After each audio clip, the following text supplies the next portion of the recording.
ada yang bertanya, gimana sih caranya jadi penulis webtoon? Mungkin tidak akan terlalu terdengar dar-der-dor gitu. Karena aku dapat kesempatan itu dari Locker Online. Di awal tahun 2025, aku melihat sebuah lowongan dari Webtoon Indonesia untuk posisi penulis adaptasi. Seingatku, informasinya dibagikan melalui LinkedIn Webtoon dan juga laman karir mereka. Sejak dulu, aku punya kebiasaan mengikuti media sosial dan website perusahaan yang ingin aku tuju. Jadi, ketika ada kesempatan yang sesuai, aku gak ketinggalan informasi. Kalau kalian punya studio, penerbit, atau perusahaan impian, saranku, ikuti akun resmi mereka.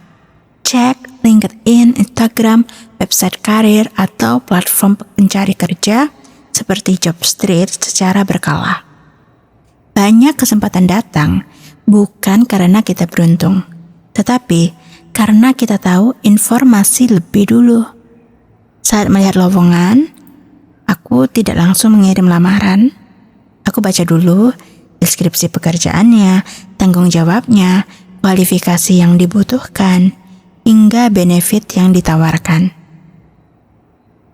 Posisi ini ternyata bertugas mengadaptasi novel menjadi naskah webtoon, baik novel Indonesia maupun Korea.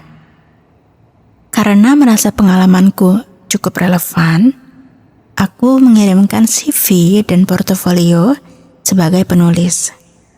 Di CV tersebut, aku juga menyebutkan pekerjaanku saat itu, yaitu sebagai editor komik di sebuah perusahaan manajemen IP intellectual property.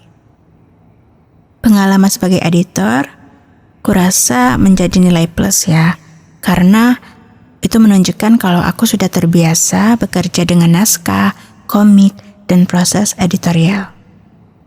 Beberapa minggu kemudian, aku dihubungi oleh editor webtoon, dan karena aku lulus screening, maka tahap berikutnya adalah tes tertulis yang harus kuselesaikan dalam waktu 1 minggu.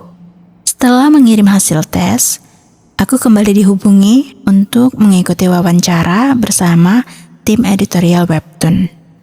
2 hari setelah wawancara, aku baru menerima kabar kalau aku dinyatakan lolos sebagai penulis adaptasi. Kalau diingat-ingat, seluruh prosesnya mulai dari mengirim lamaran hingga menerima kabar diterima sekitar 1 bulan. Menurutku prosesnya cukup cepat ya. Setelah resmi bergabung, aku menerima tantangan baru karena aku menerima materi berupa novel yang harus aku pelajari sebelum mulai menulis. Jika dihitung-hitung, jumlah halamannya sekitar 1000 untuk satu judul itu.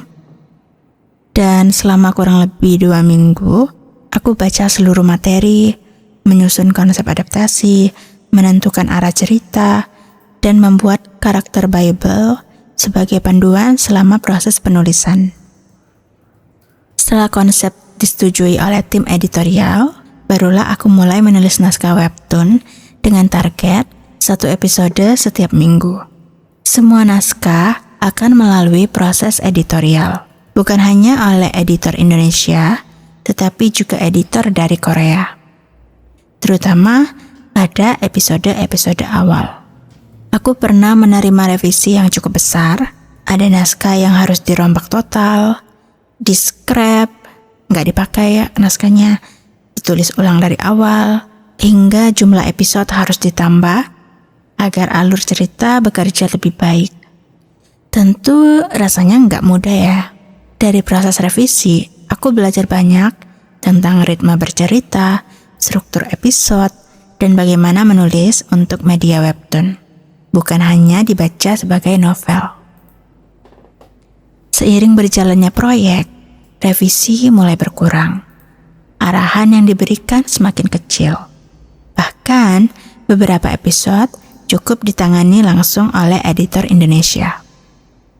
Menjadi penulis profesional bukan hanya tentang mendapatkan pekerjaan, Tapi yang jauh lebih penting adalah kesiapan kita untuk terus belajar, menerima masukan, dan memperbaiki tulisan berkali-kali sampai jadi versi terbaiknya. Itu sedikit cerita tentang bagaimana aku bisa menjadi penulis adaptasi di webtoon. Kalau kalian punya pertanyaan tentang proses seleksi, pekerjaan penulis adaptasi, atau dunia editorial webtoon dan komik, tuliskan di kolom komentar. Siapa tahu bisa kubahas di video berikutnya.